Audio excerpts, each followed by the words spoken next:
ഈശോ മിശിഹായ്ക്ക് സ്തുതിയായിരിക്കട്ടെ. ഓഗസ്റ്റ് 23 വിശുദ്ധ റോസായുടെ തിരുനാൾ തിരുസഭ ആഘോഷിക്കുന്നു. എല്ലാ റോസ നാമധാരികൾക്കും തിരുനാൾ മംഗളങ്ങൾ. 1586 ഏപ്രിൽ 20 ലാറ്റിൻ അമേരിക്കൻ രാജ്യമായ പെറുവിൻ്റെ തലസ്ഥാനമായ ലീമായിൽ നഗരത്തിൽ സ്പാനിഷ് വംശജരായ കർഷകരായ ദമ്പതികൾക്ക് ഒരു പെൺകുട്ടി ജനിച്ചു. അവളുടെ പേര് ഇസബൽ എന്നായിരുന്നു. അത്ഭുതകരമായ സൗന്ദര്യത്തിനുടമയായിരുന്നു ഇസബൽ. അതിനാൽ അവളെ ആ നാട്ടുകാരെല്ലാം റോസ എന്ന് വിളിച്ചു തുടങ്ങി. അത്ഭുതകരമായ സഹനശക്തിയും ക്ലേശങ്ങളിൽ പതറാത്ത ശാന്തതയും കുഞ്ഞുനാൾ മുതൽ വിശുദ്ധ റോസയുടെ കൈമുതലായിരുന്നു. അതുപോലെ തന്നെ വിശുദ്ധ റോസായ്ക്ക് ഉണ്ണീശോയുമായി അഭേദ്യമായ ബന്ധമുണ്ടായിരുന്നു.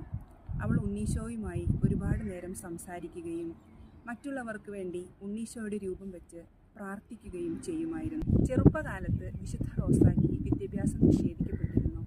സിയന്നായിലെ വിശുദ്ധ ഖാദറിൻ്റെ ആത്മകഥ വായിക്കണമെന്ന് അവൾക്ക് അതിയായ ആഗ്രഹമുണ്ടായിരുന്നു. ആ ആഗ്രഹം ഉണ്ണീശോയുമായി അവൾ പങ്കുവയ്ക്കുകയുണ്ടായി. ഒരു ദിവസം ഒരു കളിക്കൂട്ടുകാരൻ്റെ വേഷത്തിൽ ഈ ഉണ്ണീശോ അവളുടെ അടുത്ത് വന്ന് അവളെ വായിക്കാൻ പഠിപ്പിച്ചു. അങ്ങനെ അവൾ വിശുദ്ധ ഖാദറിൻ്റെ ആത്മകഥ വായിച്ചു. ചെറുപ്പകാലം മുതൽ തന്നെ കുഞ്ഞു റോസ അവളുടെ മാതാപിതാക്കളെ സഹായിച്ചിരുന്നു. അവൾ തുന്നൽ പണികൾ ചെയ്തും പൂന്തോട്ടത്തിൽ പൂക്കൾ കൃഷി ചെയ്തും അതിൽ നിന്ന് ലഭിക്കുന്ന വരുമാനം കൊണ്ട് അവളുടെ കുടുംബത്തെ അവൾ സഹായിച്ചിരുന്നു. വിശുദ്ധ റോസായെ തുന്നൽ പണിക്കാരുടെ മധ്യസ്ഥയെന്നും പൂന്തോട്ടക്കാരുടെ മധ്യസ്ഥയെന്നും വിളിച്ചു പോരുന്നു. ചെറുപ്പം മുതൽ തന്നെ താൻ ഈശോയ്ക്കുള്ളതാണെന്നുള്ളൊരു ബോധ്യം അവൾക്കുണ്ടായിരുന്നു. അഗസ്തീനിയൻ സന്യാസ സഭയിൽ ചേർന്ന് ഒരു സന്യാസിയായി ജീവിക്കാനായിരുന്നു അവളുടെ ആഗ്രഹം.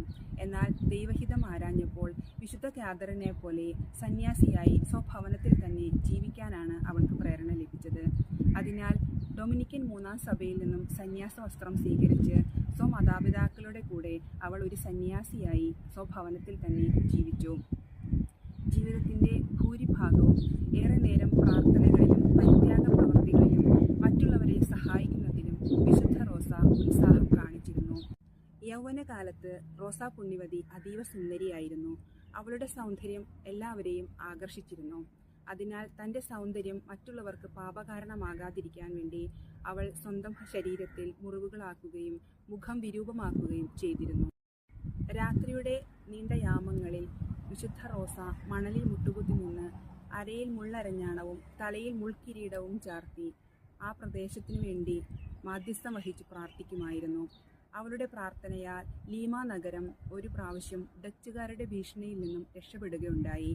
അതിനാൽ വിശുദ്ധ റോസായോട് അവർ എപ്പോഴും പ്രാർത്ഥനാ സഹായം യാചിച്ചിരുന്നു. 1617 ഓഗസ്റ്റ് 24 തൻ്റെ 31-ാമത്തെ വയസ്സിൽ ക്ഷയരോഗബാധിതയായി ഏറെ സഹനങ്ങളെടുത്ത് ആ പനിനീർ പുഷ്പം ഈ ലോകത്തിൽ നിന്നും ഈശോയുടെ അടുക്കിലേക്ക് യാത്രയായി. വിശുദ്ധ റോസായെപ്പോലെ നമുക്കും ജീവിതത്തിൻ്റെ നശ്വരതയും അനശ്വരതയും മനസ്സിലാക്കി ഈ ലോകത്തിൽ ഈശോയുടെ നറുപുഷ്പങ്ങളായി പ്രശോഭിക്കാം. വിശുദ്ധ റോസ ലാറ്റിൻ അമേരിക്കയുടെയും ഫിലിപ്പീൻസിൻ്റെയും മധ്യസ്ഥയായി അറിയപ്പെടുന്നു. വിശുദ്ധ റോസായെപ്പോലെ ഈ ലോക ജീവിതത്തിലെ നശ്വരതയും അനശ്വരതയും മനസ്സിലാക്കി ഏറെ പ്രാർത്ഥനകളിലൂടെയും പരിത്യാഗ പ്രവർത്തനങ്ങളിലൂടെയും ഈശോയുടെ സഹനത്തിൽ നമുക്കും പങ്കുചേർന്ന് പ്രാർത്ഥിക്കാം. ആമേൻ.